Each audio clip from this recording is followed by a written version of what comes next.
Bueno, buenas tardes a todos y bienvenidos. En primer lugar,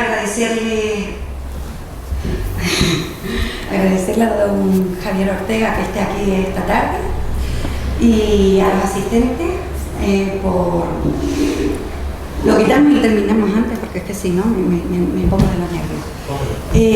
Y a los asistentes, puesto que no hemos tenido el tiempo para poder organizar con tiempo este evento y hacer las publicaciones en tiempo y forma, y que realmente fuera de otra manera. También pedirles disculpas en nombre de nuestra presidenta, Alina Ramaru, porque está de viaje y no le ha sido imposible compartir este momento con nosotros, y me consta que le hubiera encantado, porque solo por profesión y todo lo que ha llevado quería mantener una charla con usted, pero no ha sido posible que esté aquí, así que aquí estamos. GEA es una asociación empresarial formada por empresarios, socios y colaboradores que pretende aportar soluciones en desarrollo mercantil personal de los empresarios y emprendedores, siendo Canarias el protagonista de un eje atlántico entre América, África y Europa. Nuestra asociación es multisectorial, tenemos entre nuestros socios empresas de diferentes ramas, pues restauración, servicios, asesores, bufete de abogados, como no, si la presidenta es abogada, pues marketing digital, publicidad y distintas actividades más, ¿no? De ahí que nuestro lema sea desde Canarias hacia el mundo. Entre nuestros proyectos siempre intentamos las empresas que necesitan ayudas para externalizar e internacionalizar su actividad, pues tengan un apoyo en nosotros. Estamos hoy ante el primer debate de un ciclo de debates políticos que llevamos a cabo con dos intenciones: escuchar y ser escuchados, sobre todo ser escuchados. Con el fin de aportar nuestro granito de arena a la realidad, que es responsabilidad de todos cambiar, porque está claro que la realidad que tenemos los empresarios hoy en día no es la mejor y la que deberíamos de tener, y nos cuesta mucho levantarnos todos los días, acostarnos todos los días, igual que cualquier trabajador, pero encima tenemos tanto que pagar y tanto que ver que perdemos oportunidades, ¿no? Como bien saben, nuestros 2 escasos años en los que esta plataforma empresarial lleva de vida, nos hemos reunido con el vicepresidente del Gobierno de Canarias, el ex vicepresidente, todavía no me lo he quitado de la boca, Pablo Rodríguez, y el presidente Fernando Clavijo, de Coalición Canaria. Nos hemos reunido con Pablo Casado, del PP, cuando vino aquí para hablar un poco de su proyecto a nivel general, con Jerónimo Saavedra, del PSOE, Arias Cañete, del PP. Además, hemos participado en algún proyecto donde hemos intentado ayudar a cambiar un poco las estrategias políticas a nivel empresarial y social. Al igual que en reuniones y eventos políticos, también hemos hecho reuniones y eventos empresariales, donde hemos contado con la participación de empresarios que nos han aportado al menos una luz en esta actividad que un poco nos tiene a veces animados y otras veces desanimados por cómo van las cosas. Donde al igual que nosotros empezaron de cero y hoy dan de comer a muchas familias. Y eso es importante, ¿no? Que nosotros pensemos en grande, en que podemos dar de comer a muchas familias, porque el meterse en un empresariado pues no solo significa de alguna forma sacarte tú adelante, sino también ayudar a la sociedad, ¿no? Pues bueno, debemos nombrar a Mía Chi como presidente del grupo número 1, Ángel Luis Tadeo, consejero del delegado del grupo Duna, Miguel Ángel Ramírez, presidente del grupo Ralons, Christoph Crisling, vicepresidente del grupo Loro Parque, José López Favelo, presidente del Paso 2000, entre otros. También hemos venido desarrollando otros eventos y reuniones como la DAFO, de la actualidad empresarial en Canarias, que hicimos en la NBA.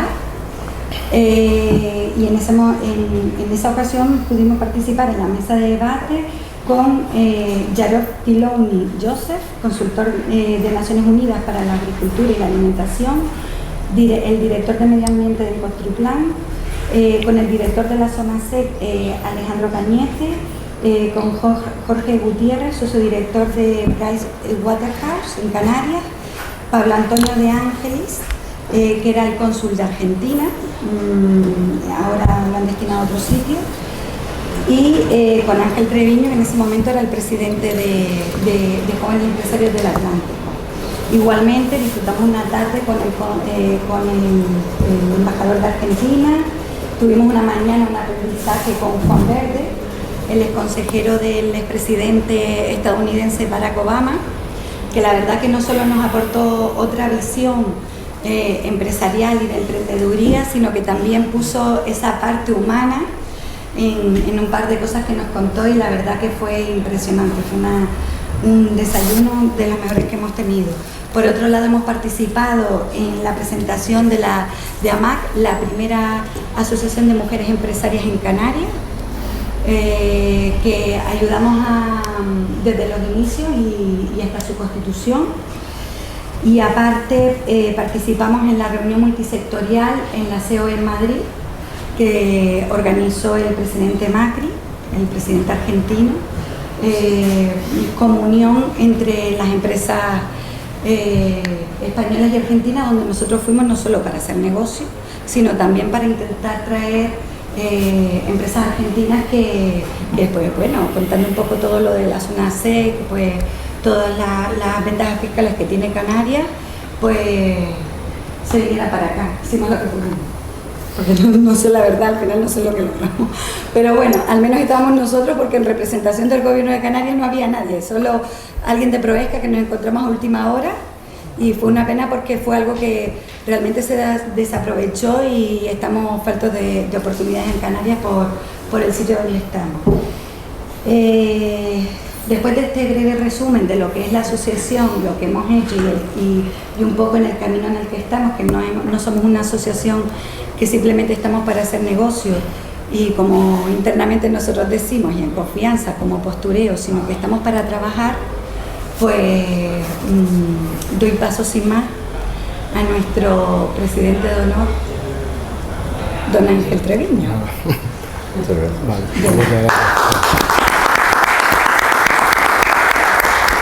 Bueno, pues gracias Loli, gracias a todos los asistentes y gracias también, por supuesto, al señor Ortega, que yo lo seguía hace mucho por las redes sociales y hoy está aquí con nosotros, ¿no?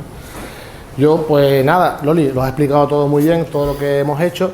Yo voy a dar una reflexión sobre lo importante que creo que son los empresarios en Canarias y en toda España, por supuesto, pero en Canarias yo creo que más, particularmente porque tenemos una tasa de paro de un 21% y una tasa de paro juvenil de un 48%. A veces la gente pregunta que estamos en un país libre, pues ¿con qué capacidad económica puedes decidir nada si no tienes ni para ir a tomar una decisión de comprarte una casa, tener familia, viajar, estudiar lo que tú quieras? Lo que hacemos nosotros es dar libertad a la gente. Nosotros empleamos a personas que pueden tener salarios y pueden tener familia, pueden desarrollarse. No existe una platanera o una finca pública, no existe un restaurante público. Nosotros creamos los puestos de trabajo y generamos riqueza. Y es importante que la sociedad sepa la labor que hacemos los empresarios. Y yo tengo entendido, además creo que es así, que Vox tiene un programa político y económico muy potente que beneficiaría mucho a los empresarios y haría muy buena labor para reducir el paro, que es al fin y al cabo un lastre que tiene la sociedad española, ¿no?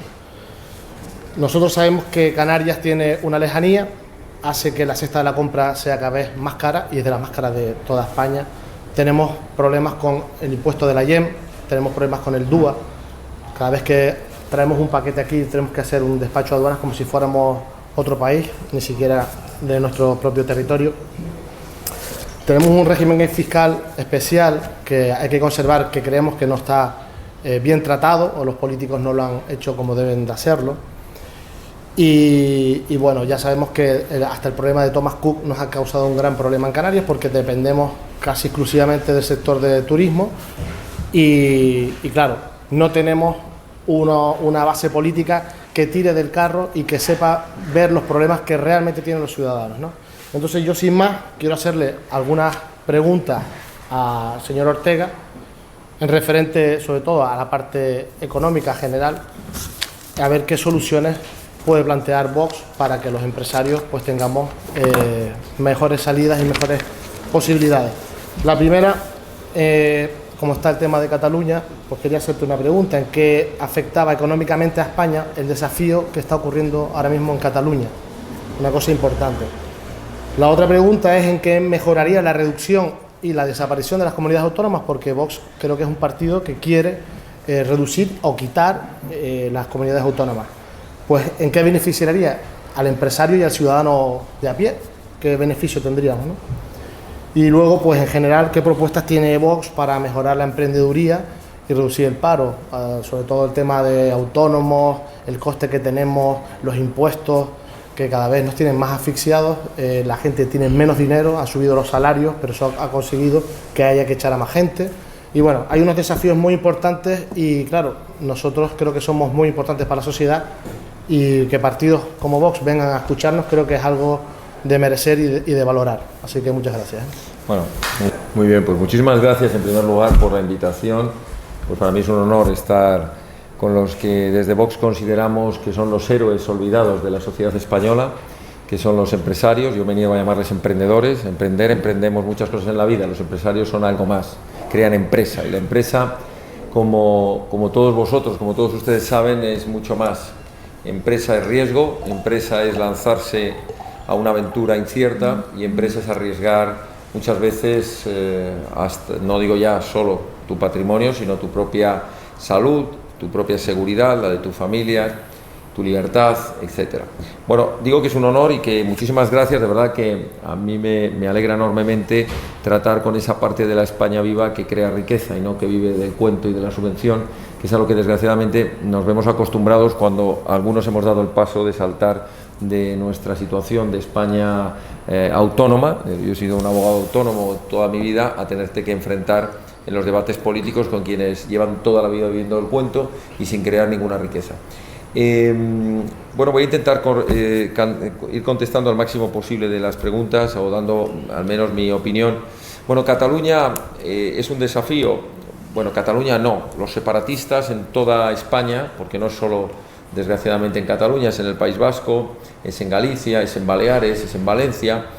Y bueno, hasta el otro día en Ciudad Real me contaban que también, curiosamente, había grupos que salían de manifestación, y en Granada me contaba un amigo que en Granada había manifestaciones apoyando lo que estaba ocurriendo en Cataluña. Bueno, ¿qué es el separatismo? Un auténtico cáncer, un cáncer de la libertad, un cáncer del Estado de Derecho, un cáncer de la economía, y por tanto es uno de los principales enemigos que tenemos los españoles como nación, a título colectivo, y como personas a título individual, y especialmente aquellos que sufren más directamente las consecuencias de ese totalitarismo pseudopolítico, porque al final es un totalitarismo ideológico que tiene un componente político, pero también es un totalitarismo pseudocultural, un totalitarismo lingüístico, educativo, hasta un totalitarismo histórico, ¿no?, con esas grandes mentiras que manejan permanentemente. Es un totalitarismo mediático, en fin. ¿En qué influye lo que está ocurriendo? Pues tenemos algún dato que ya nos apunta a lo que desde hace décadas ha ocurrido. 3.500 empresas han salido huyendo de la zona del territorio de Cataluña para cambiar sus sedes sociales en otra parte del territorio nacional. Esta misma mañana yo escuchaba la noticia de que hay alguna importante fábrica de coches en Martorell que se está planteando la posibilidad de salir de Cataluña. Y esto es importante que se diga y que se cuente, porque probablemente mucho estómago agradecido que vive en la burguesía catalana haciéndole el juego a eso que es tan terrible, que he denominado como totalitarismo, a lo mejor se les acababa la gracia cuando vieran que sus empresas, sus negocios se veían afectados, el bolsillo y sabemos que tienen fama nuestros queridos compatriotas catalanes de que son unos magníficos empresarios, pero que también saben que cuando la pela es la pela y cuando te toca el bolsillo, pues la cosa ya cambia, ¿no? Ya la fiesta parece que, aunque debería ser siempre secundario, pero es verdad que algunos solo entienden el lenguaje del dinero y de la cuenta de resultados, ¿no? Es muy grave y afecta de una manera muy importante. Yo diría que además nos afecta a todos, aunque aquí estemos hablando con empresarios de Canarias, nos afecta a todos los españoles. ¿Por qué? Pues nos afecta a todos los españoles porque traslada una imagen de inseguridad jurídica terrible. Una situación en la que el empresariado internacional, cuando se plantea venir a un país, y todos vosotros, si me permitís que os tutee, todos vosotros sabéis perfectamente, una de las cuestiones principales que valoras es: ¿y ese Estado, esa nación en la que voy a invertir mi dinero, qué seguridad jurídica me da? ¿Qué respuesta voy a tener ante una situación de impago, ante una situación de tener que acudir a los tribunales? ¿Qué respuesta voy a tener? ¿Es un Estado fuerte que protege el derecho a la propiedad privada, que protege las inversiones? ¿O por el contrario, la imagen que estamos trasladando, y lo dejo para la segunda pregunta, pero bueno, es una imagen de un Estado que prácticamente se convierte en una traba permanente al empresariado, una persecución? Y más concretamente, ¿qué tranquilidad me da a mí ir a invertir a un país que es incapaz de hacer respetar la ley, las sentencias de los tribunales, su propia Constitución, donde los poderes del Estado, porque no olvidemos que la Generalidad es uno de los poderes del Estado, o al menos es una de las administraciones del Estado, es la máxima representación del Estado en una comunidad autónoma?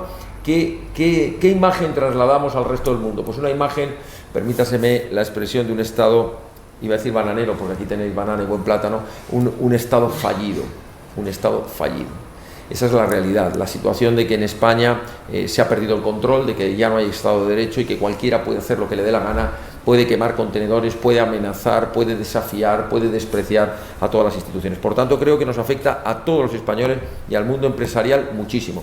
Todos vosotros sabéis, todos ustedes saben, que lo que atrae la riqueza en los países, antes incluso que sus posibilidades naturales, vamos a decir, que vienen dadas por el territorio, por la riqueza de recursos naturales. Hay territorios en el mundo que han sabido salir adelante precisamente por lo que han tenido es un alto nivel de educación, un alto respeto a las reglas del juego, a la seguridad jurídica en todos sus ambientes. Y eso es lo que hace atraer, porque da garantía, da tranquilidad, ¿no? Y por tanto España se está convirtiendo desgraciadamente en lo contrario. En segundo lugar, el tema de las comunidades autónomas. Para nosotros las comunidades autónomas son el cáncer administrativo y una gran mentira. A nosotros se nos vendió que las comunidades autónomas, digo a nosotros en general, a los españoles, cuando se estaba en los debates constitucionales, se nos decía: hombre, las comunidades autónomas es que por fin las regiones van a ser escuchadas, por fin vamos a acercar la administración al ciudadano, por fin vamos a lograr vertebrar España. Y nosotros nos preguntábamos: oiga, ustedes no han inventado ni Galicia, ni Asturias, ni Cataluña, ni Canarias. Mira, hace muchísimos siglos que ya había andaluces, que ya había gallegos, que ya había valencianos, tenían sus cortes, tenían sus instituciones, tenían sus derechos, tenían sus fueros. Es decir, España no lo han inventado ustedes, España tiene muchos siglos, y la España esta de las comunidades autónomas al final es ni una cosa ni la otra. Jugaron a un término intermedio, sabían que España era una nación en la que se había superado hace muchos siglos, las divisiones regionales de los reinos, y se había consolidado en una de las naciones históricas más fuertes del planeta. Y que por tanto no teníamos que construir la nación. Estoy hablando de que España no necesitaba convertirse en un Estado federal para unir estados independientes, como le ocurrió a Alemania, Estados Unidos, Suiza. España no tenía que aspirar a unir los pedazos de un mosaico, de un trozo de jarrón, o las piezas sueltas para formar un mosaico que no existía. Y entonces inventaron que lo que había que coger había que agarrar el jarrón, tirarlo al suelo, romperlo y luego pegarlo. Es decir, ya tenemos comunidades autónomas, porque ya se ve fragmentado, no es fragmentado en una división geográfica, que eso no hubiera sido ningún problema porque ya lo teníamos, ¿no? Sino fragmentado desde el concepto del Estado. ¿Cuáles son los 3 males que entendemos que tienen las comunidades autónomas, por lo cual nos enfrentamos a ese modelo y empezamos por denunciarlo, ese tabú intocable de las comunidades autónomas, que si te metías con ellos parece que lo que estabas era, en primer lugar, negando la diversidad de España, cuando nosotros decimos que es al revés? Esa diversidad es la que nos da fuerza y que precisamente las comunidades autónomas han negado la diversidad.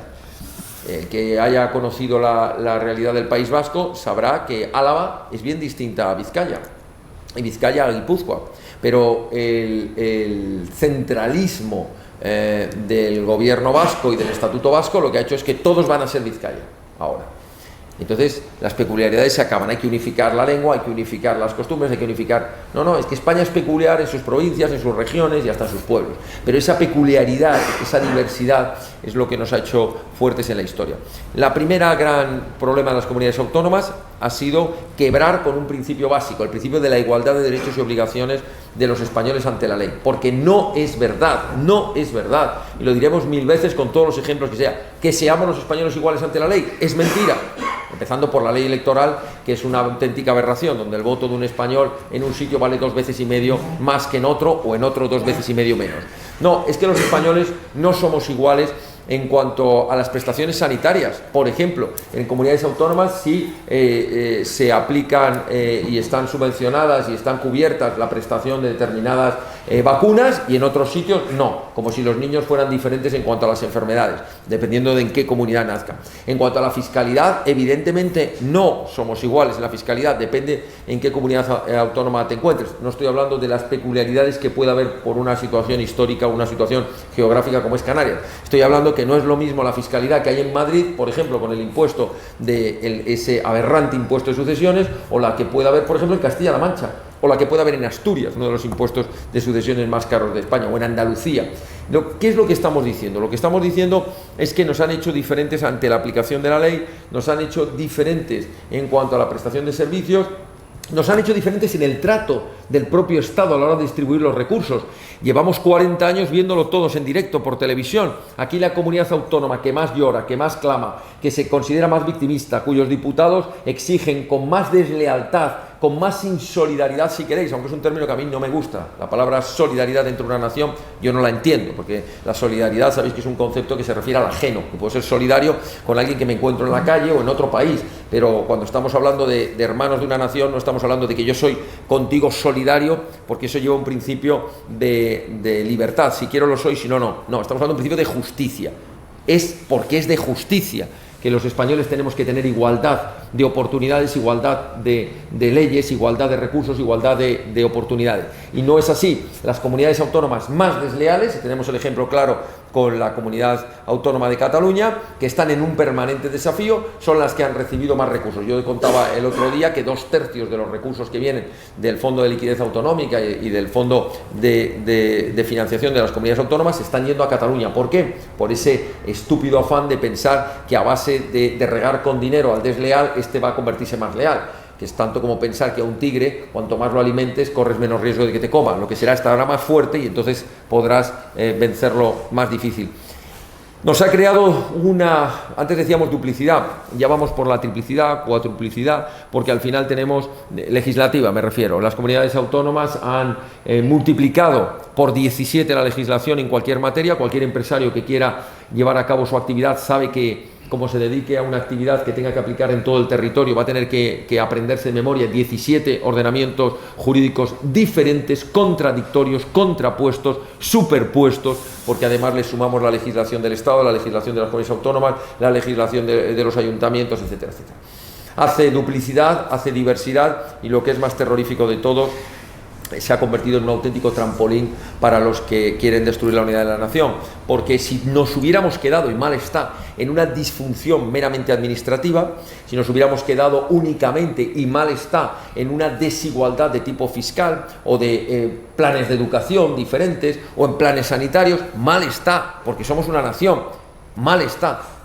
Lo terrible es han utilizado todos esos recursos para tener televisiones autonómicas que son la propaganda del odio, o la propaganda de acentuar permanentemente lo que es el llamado hecho diferencial, esa palabra terrible que lo que venía a decir es: yo voy a una reunión y si todos dicen blanco, yo tengo que decir negro, porque, y si todos al final dicen, pues yo también, venga, vamos a ponernos de acuerdo, hacemos negro, pues entonces no, ya amarillo, porque la cuestión era tener algo diferencial. El hecho diferencial es lo que me hacía poder recibir más recursos que los otros, poder patear más y poder tener más privilegios del tipo que sea, fiscal, económico o cualquier otra consideración.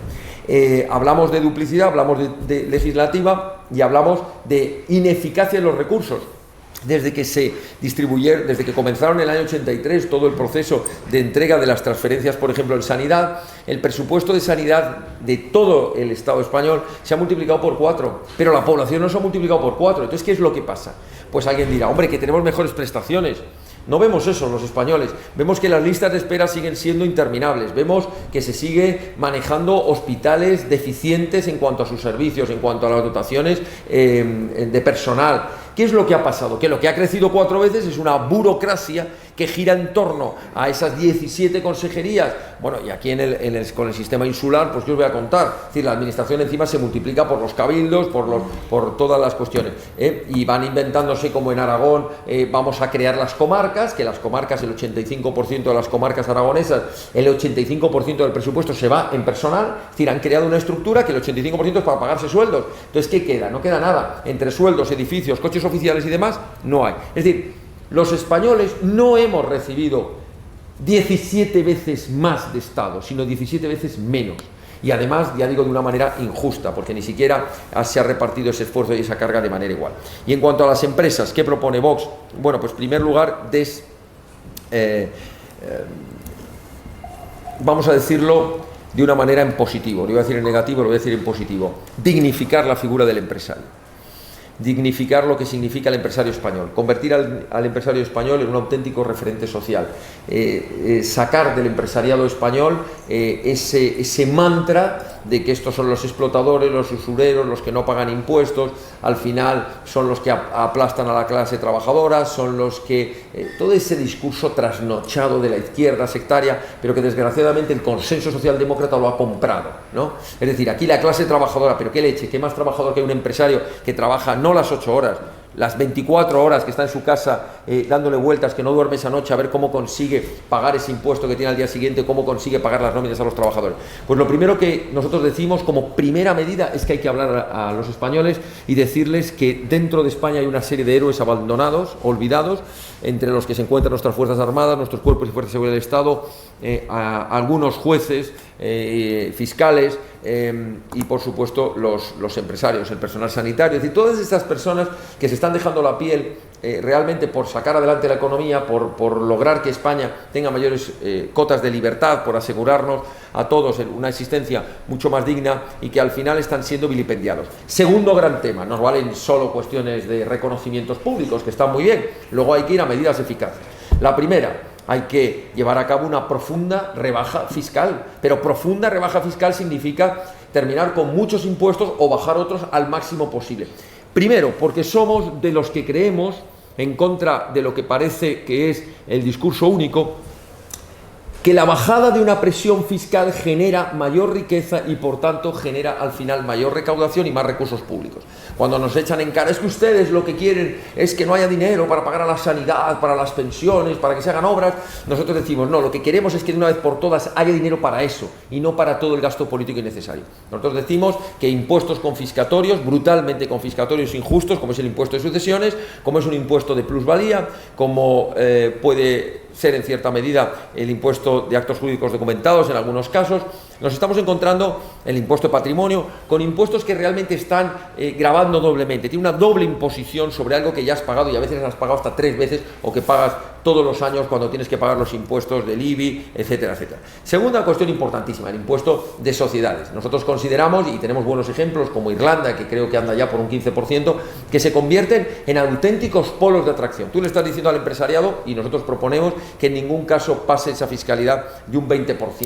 ¿Qué estamos diciéndoles? Estamos diciéndoles que en primer lugar no debe haber ningún tipo de economía sumergida, que hace un gigantesco daño. El otro día en la reunión desayunos informativos, tuve 2 desayunos seguidos, uno de ellos con la COE y otro con la CEPIME, coincidieron en algunas cuestiones y a mí me alegró. Una de ellas es en denunciar que precisamente en España hay un porcentaje elevado de economía sumergida que se ha visto de alguna manera forzado o impulsado por esa política fiscal confiscatoria. Por tanto, hagamos una política fiscal que le permita al empresario ganar dinero, que es para lo que está, el empresario está para ganar dinero, para generar riqueza, valor añadido, que luego el empresario, el que no es un mero especulador circunstancial, sino el que de verdad viene a generar riqueza, termina reinvirtiendo, aumentando. Yo no conozco ningún empresario que tiene un hotel, que le vaya de maravilla y que no quiera abrir el segundo hotel. Ni conozco ningún empresario que haya construido un edificio de viviendas, haya ganado mucho dinero, haya cogido el dinero y dicho, oye, pues si me ha salido bien uno, ¿por qué no 2? ¿Y por qué no 3? ¿Y por qué no 4? Eso significa más puestos de trabajo, más economía, más impuestos, más recaudación. Por tanto, segundo gran objetivo frente al mundo empresarial o de cara a apoyar al mundo empresarial, una profunda rebaja fiscal. Y en tercer lugar, hay que simplificarles el camino. Los empresarios siempre coinciden, y tienen toda la razón, en que ya no es solo que el Estado no le meta la mano en el bolsillo y les arranque el poco beneficio que puedan tener, que a veces hace inviable la empresa. Ya no es solo que tengan que salir estigmatizados, es que tienen que hacer una auténtica gincana cada vez que quieren iniciar una empresa, especialmente los jóvenes empresarios, o cuando la tienen en marcha, sobrevivir a esa maraña, a ese laberinto burocrático, administrativo, legislativo, al que me refería antes, que hace casi inviable la actividad diaria de un empresario. Por tanto, decimos pocas leyes claras y que se cumplan. España tiene del orden de 105.000 normas vigentes, que esto es el doble que lo que tiene Estados Unidos, 105.000 normas. Es muy probable, no hemos hecho el cálculo, que probablemente con 5.000 normas claras significa que se entiendan las normas. De tal manera que los tribunales no hagan eso que les encanta ahora, que es hacer ese tipo de sentencias de autor, donde una sentencia ve blanco, otra ve negro, e interpretan los artículos como les da la gana. Las leyes tienen que ser claras, que se entienda lo que están regulando y que todos los operadores jurídicos que tenemos que trabajar con las leyes, empezando por los empresarios, sepamos a qué atenernos. Clarificar la regulación con leyes marco que sean iguales, aplicables en cualquier parte del territorio nacional. En segundo lugar, que no haya contradicciones, que no dependa una empresa que tiene que abrir un supermercado, una cadena de supermercados, que tenga que reinventárselo todo dependiendo si el supermercado está en Canarias, está en Cataluña o está en Madrid. Y tercera cuestión importantísima con respecto a la legislación, que se cumpla. O sea, que se cumpla. Es que el gran problema es que, y aquí me atrevo a decir que debe ser un mantra, o no sé si es parte de la leyenda negra, pero creo que algo de razón tiene, que los latinos en general, ¿no? Aquí ya meto también a los italianos, meto a franceses, es que tenemos una mala costumbre y es que pensamos, y desgraciadamente lo hemos trasladado a nuestros hermanos hispanoamericanos, que las leyes son una cosa, pero que bueno, que otra cosa es lo que luego se hace. O sea, mira, y lo dicen además hasta en la facultad. Te dicen, bueno, esto es lo que dice la normativa, pero bueno, ahora, ¿realmente lo que se hace? ¿Cómo que realmente lo que se hace? Pues no será mucho más lógico, una de dos, borre usted esa ley, deróguela, porque si no se aplica, pues no me mareé con esa ley. Primero, me ahorro estudiármela, que usted me la pregunte en el examen, y sobre todo, me ahorro la preocupación de que algún día a uno se le ocurra exigirme en los tribunales, o en la vía fiscal, o donde corresponda la obligación. Hagamos normas que todos sepamos que tenemos que cumplirla, todos. Y entonces seamos muy rigurosos, y ahí viene la otra parte. Vox no es un partido de la demagogia, no somos el partido que le sonreímos a lo fácil, no hablamos solo de derechos, y esto es algo que a mí me gusta decirles siempre cuando estoy con los jóvenes de Vox. Basta ya de estar reivindicando en la política derechos, todos son derechos. No, cada derecho tiene una obligación. Por tanto, yo estoy de acuerdo en exigir derechos que no queremos que nos aplasten burocráticamente, que queremos poder desarrollar en libertad nuestro proyecto empresarial, que queremos que no nos aplasten fiscalmente. Bien, pero una vez que hayamos logrado eso, viene la parte de las obligaciones. La parte de las obligaciones es que si hay unos trámites, los cumplas. No vayas por la puerta falsa de atrás a ver si de lo mío que hay conoces un político que te soluciona los trámites. 2, porque se llama competencia desleal. 2, las leyes que tenemos son leyes que están para cumplirse. Y por tanto, pues si te pillan, el que la hace la paga. Y al empresario que se le pille incumpliendo una ley de ámbito laboral, una ley de ámbito fiscal, una ley de seguridad o una ley del tipo que sea, le tienen que caer las penas del infierno. ¿Por qué? Pues porque hay que ejemplarizar. Porque si no, estás provocando el efecto contagio y le estás diciendo a los demás empresarios que son unos estúpidos. Porque mira, tú estás cumpliendo la ley, yo no la cumplo y luego me ponen una pequeña multita, ¿no?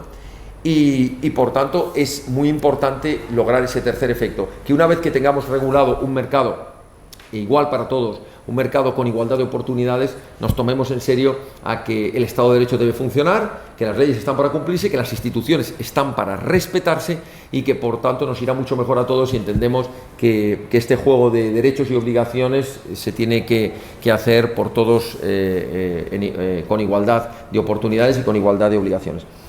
Así que no sé si he contestado tus tres preguntas. Sí, yo creo que sí. Bueno, lo contrario de un Estado centralista. Lo digo porque ese es el mantra que nos echan encima entre las muchas mentiras de que somos homófobos, xenófobos, racistas, pues también somos centralistas. No es verdad. Nosotros lo que decimos queremos un Estado unitario, es decir, que haya una unidad de Estado. Esa unidad de Estado significa que haya un solo gobierno de la nación que piense y vele por los intereses de todos los españoles sin necesidad de que venga nadie a chantajearle a la Moncloa. En segundo lugar, que haya un poder judicial único con su máximo nivel en el Tribunal Supremo, que no haya una reforma de la Constitución para que no haya un Tribunal Constitucional y haya una sala sexta del Supremo en materia de constitucional.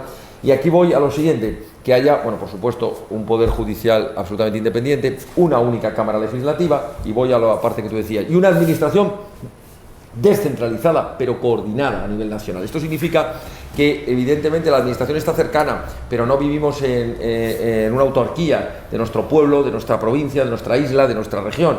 Por tanto, esto que pones es un ejemplo más, ese ejemplo absurdo en el que resulta que has citado Desnet, es decir, que para la administración judicial, que debería ser única, pues hay sistemas diferentes y hay, dependiendo. ¿Por qué? Porque aquí, vuelvo al hecho diferencial, aquí consistía en que yo me tengo que diferenciar. Y como tengo que justificar que tengo una partida gigantesca con una consejería de justicia, pues tengo que justificar, y yo además no me quiero parecer al de al lado, porque si me parezco estoy perdiendo mi identidad. Entonces tengo que tener mi propio sistema, el SCAT. Y yo me hago como se llame, del País Vasco, yo me hago como se llame, del gallego. Esto es un absurdo, debe haber un único sistema informático con una misma aplicación que se entre de la misma manera y que tú puedas interrelacionar. Hoy en día nos viene extraordinario, especialmente para los que vivís en parte del territorio nacional extrapeninsular, la era de la informática, de la interconexión. Imaginémonos cuando todo se tenía que hacer por correo postal o viajando en barco o mandando paquetería o no sé cuánto. Hoy en día podemos estar trabajando en Canarias, llevando el negocio en Madrid o viceversa, ¿no? Son las famosas barreras interiores. Barreras, yo me he referido antes a algunas de las barreras que eran fiscales, pero no quería tampoco dejar de referirme a raíz de tu pregunta a las barreras laborales, es decir, una persona que ha estudiado su carrera, que está perfectamente preparada, resulta que no podía trabajar. Tenemos barreras interiores. La Unión Europea dice libertad de movimientos, de capitales, de servicios, pero dentro de España eso en la realidad no es posible. ¿Por qué? Porque tú te vas a trabajar como médico a Cataluña o te vas a trabajar como funcionario y te exigen una serie de trabas interiores en las que o tienes un determinado nivel de catalán o tienes un determinado nivel y entonces, oiga, no, yo voy a ejercer el derecho, voy a ejercer en justicia el Código Penal, no necesito, voy a operar en un hospital, me dice usted por qué necesito saber catalán o gallego o vasco o lo que sea. Hay una serie de trabas interiores. Y otra de las terceras barreras a la que te referías son las barreras administrativas. ¿Qué proponemos nosotros? Precisamente unificar procedimientos, unificar criterios, unificar un único modelo de administración donde sea hasta el pueblecito más pequeño tenga acceso a esa vía electrónica que es extraordinaria y pueda estar tramitando desde un pequeño pueblo de la montaña lo mismo que si estuviera en la capital, Madrid, Barcelona, donde fuera. Perdón si me he alargado. Nada. Bueno, sí indicarles que en 10 minutos tendré que asistir a un breve evento que parece que se realiza aquí mismo en el Estado y que diga quién más tiene alguna pregunta para un poco tasarlas, que van a hacer preguntas rápidas. Si la pregunta es rápida, la respuesta es rápida. ¿Qué trato va a favorecer Vox al gladiador social, en este caso al autónomo? Que lo único que ha sido es un estrangulamiento durante estos 2 últimos años a pagar cada vez más, cuando él genera puestos de trabajo para que no se aburra ese cigarrillo. Sin ningún lugar a dudas, el 80% de la riqueza de los puestos de trabajo se está generando por el autónomo y la pequeña y mediana empresa, un 20% lo están haciendo las grandes empresas. Por tanto, nosotros apostamos especialmente por aquellas empresas, el autónomo, el pequeño y mediano empresario, que realmente hacen tejido laboral, que hacen tejido empresarial, pero sobre todo que aguantan mucho mejor las grandes bandazos de las crisis, porque tienen mayor capacidad de adaptación. Las grandes empresas al final tienen muy difícil salirse de golpe y porrazo en pocos años de un determinado sector y empezar en otro. Los autónomos los hemos conocido todos y te cuentan, no, yo tenía una tienda de zapatos, aquello quebró, pero me he puesto ahora por mi cuenta y reparo persianas y yo hago no sé qué. El autónomo tiene esa capacidad de adaptación a las necesidades del mercado y además al final vertebra muchísimo, porque detrás de un autónomo pues hay toda una interrelación con otros oficios, con otras profesiones, con otras pequeñas empresas, genera riqueza en las ciudades, es decir, de alguna manera tiene una mayor capilaridad en cuanto a la economía. Es decir, no se concentra en un sector. Si tenemos una gran fábrica de coches en una zona, pues esa zona correcta, pero el autónomo viaja, el autónomo se mueve. ¿Cuál es nuestro apoyo? Bueno, vendría un poco en las dos líneas que he dicho. Una, la de la facilidad burocrática a la hora de crear y de abrir empresas, que no tenga que estar 6 meses para abrir una tienda, 6 meses para que le den una licencia, 6 meses para conseguir unos permisos. Y en segundo lugar, el tema fiscal es muy importante. Nosotros decimos que aquellos modelos que ya se han ensayado en otros países, en los cuales un autónomo no comienza a pagar impuestos hasta que no tiene acreditado la generación de una riqueza y por tanto tiene una cuota a lo mejor simbólica o no tiene cuota directamente y dice, usted se da de alta, usted empieza a trabajar y usted cuando me acredite que está generando unos recursos comienza a pagar una tasa, y una tasa que tiene que ir proporcional. Yo lo que no entiendo, y vosotros tampoco, seguro, que cuando pequeños jóvenes empresarios han empezado le dicen, no, de momento 300 euros todos los meses. Pero ¿cómo 300 euros? A ver, si yo a malas dudas, o sea, de mala manera llego a fin de mes, porque entre lo que pago con mi novia, qué tal, pagamos el piso, llegamos así que hemos podido montar esto, tal, tenemos lo justo para vivir, déjame que pueda empezar un poquito de negocio con este poquito de dinero que he ganado haciendo no sé qué actividad. Entonces, creo que es muy importante ese apoyo. Y luego es muy importante también esa cooperación que, hombre, es verdad que ya se ha avanzado mucho con el tema de las asociaciones empresariales, pero creemos que lo debe hacer la administración sin perjuicio a las asociaciones empresariales. ¿A qué me estoy refiriendo? Me estoy refiriendo que cuando un joven empresario o un futuro joven empresario llega a una administración, la administración se tiene que poner a su servicio. Evidentemente hay que evaluar la viabilidad de los proyectos, evidentemente hay que saber discriminar entre lo que es una fantasía inviable económicamente de lo que puede ser un incipiente proyecto. Y creo que eso se llama generar confianza. Y tiene que haber, en las administraciones tienen que ser auténticas puertas abiertas para la creación de riqueza. Me contaban el otro día una anécdota de un joven con 16 años que apareció en una fábrica de telares. Se reunió con el dueño y le dijo, yo necesito de golpe y porrazo X rollos de tela de esta calidad, necesito que me lo facilite usted porque quiero iniciar una actividad. Digo, pero es que esto vale, ¿cuánto tienes? ¿Lo puedes pagar? No, pero si usted me da en un año, yo esto se lo dejo pagado. Pero ¿cómo un año? ¿Y te tengo que fiar un año y tal? Sí, confíe en mí, porque mire, mi idea es hacerlo de esta manera, preparar, hacer unas telas, hacer no sé cuántos, prepararlo, confeccionarlo de esta manera, quiero distribuirlo por pueblos, tengo un grupo de personas que trabajan desde su casa. Sí, le explicó la idea. Y aquel hombre de la fábrica de telas le dijo, venga, adelante, llévate los rollos, confío en ti. No sé por qué. Ese hombre se llama Amancio Ortega y hoy tiene una de las grandes empresas de España que más puestos de trabajo genera.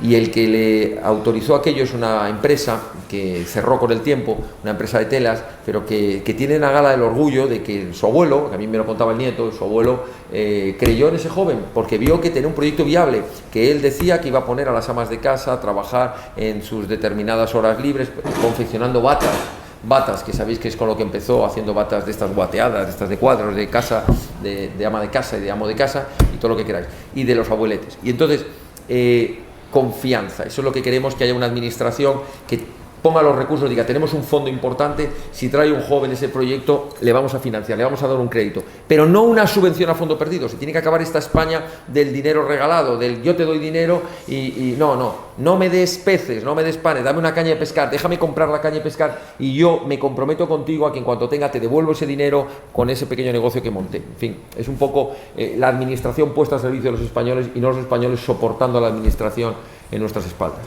Vox tiene una plataforma para que todos los que aspiran a ser candidatos municipales o autonómicos, parlamentarios autonómicos, europeos, es decir, cualquier cargo público, una plataforma en la que tienen que rellenar y aportar un montón de información, entre otras los antecedentes penales, que la revisa un equipo dentro del área de organización y la Oficina Electoral Nacional y el equipo de organización, que lo hacen con criterios de absoluta objetividad. y si no pasa esos filtros, esa persona no es candidata. Eso es algo que hemos podido implementar el día 28 de abril, hasta entonces no lo teníamos porque no teníamos recursos, ahora lo tenemos y nuestros candidatos pasan casi una oposición. A pesar de todo, y lo digo por si mañana salta una noticia, estoy seguro que se nos ha colado alguien. ¿Por qué? Porque una persona puede no tener antecedentes penales, puede tener un brillante currículum, puedes creer que es un magnífico candidato y luego es un sinvergüenza que en cuanto llega a las administraciones mete la mano en la caja. También tenemos el segundo mecanismo. En cuanto tenemos, y por cierto, no lo digo como una teoría, hemos expulsado ya a 6 u 8, el otro día me lo decía un periodista, llevan ustedes 8 concejales que han expulsado y 2 parlamentarios. Digo, no tengo ningún problema, me parecen pocos. Porque me parecen pocos, se lo digo proporcionalmente, me parecen pocos, porque tenemos 1.500 cargos públicos y estoy seguro que saldrán más. Pero me siento orgulloso que usted me diga esto, porque quiere decir que los mecanismos internos que tenemos, hemos pillado a uno que había colocado a media familia suya, saltándose al Departamento de Recursos Humanos, que regula a quién se puede contratar en los staff de asesoramiento de los grupos municipales. Y el otro no sé qué demonios estaba haciendo también, con pactos con el Partido Socialista para aprobar no sé cuánto de edad. Bueno, pues en cuanto han sido detectados, se les ha invitado a entregar el acta de concejales, no lo han querido entregar, son así de éticos y se han ido con el acta a los no adscritos. Evidentemente, se exigen, y cada vez las instrucciones que tienen de Secretaría General es que cada vez vamos a exigir más. Incluso ahora he subido un poquito más la presión en el acelerador y he dicho a la Vicesecretaría de Formación que a partir de ahora no basta con ser cargo. No es esto que yo ya soy cargo, ya me han elegido y ahora no. Ahora establecemos una serie de cursos, un manual en el que tienen que conocer lo básico de la administración en la que están ejerciendo el derecho, es decir, de que están ejerciendo su actividad, lo básico de procedimientos, se les exige el conocimiento de lo que es el proyecto político de Vox y de la estructura orgánica de Vox. El funcionamiento es unos manuales que van a pasar exámenes, es decir, va a haber un control de esos cargos públicos para que sepamos que, bueno, aparte de cursos de formación para que puedan explicar, o cursos de oratoria o cursos de más, es decir, nosotros queremos, entiéndase un poco esta idea y con esto termino, nosotros queremos que quienes vengan a servir este proyecto político sean los mejores éticamente, los mejores formados profesionalmente, y queremos que cuando un concejal de Vox se levanta en un ayuntamiento, me da igual si es un pequeño ayuntamiento, el Ayuntamiento de Madrid, tiene que quedar como un señor, porque conoce la ley, porque la defiende con ética, porque la defiende con razón, porque conoce su proyecto, porque es el garante realmente de que no va a haber corruptelas, de que no se va allí a servirse personalmente ni a enchufar a nadie. Es decir, y eso nos obliga a una exigencia muy alta de quienes forman parte de las candidaturas. ¿Por qué? Pues porque bastará con que haya un pequeño concejal de un pequeño pueblo perdido en no sé dónde que haga las cosas mal para que ya van a tacharnos a todos los de Vox, si no estamos dispuestos. Entonces vamos a tenemos un alto nivel ya de exigencia a la hora de formar cuadros, a la hora de formar candidaturas, y un alto nivel que vamos a implementar a partir de estas elecciones, porque no hemos tenido tiempo todavía, de que todos los que ya son cargos tienen una formación permanente y una vigilancia permanente. Hemos establecido coordinadores por todas las provincias, hemos establecido áreas de supervisión que viajan permanentemente a los ayuntamientos, una gran área de coordinación intermunicipal,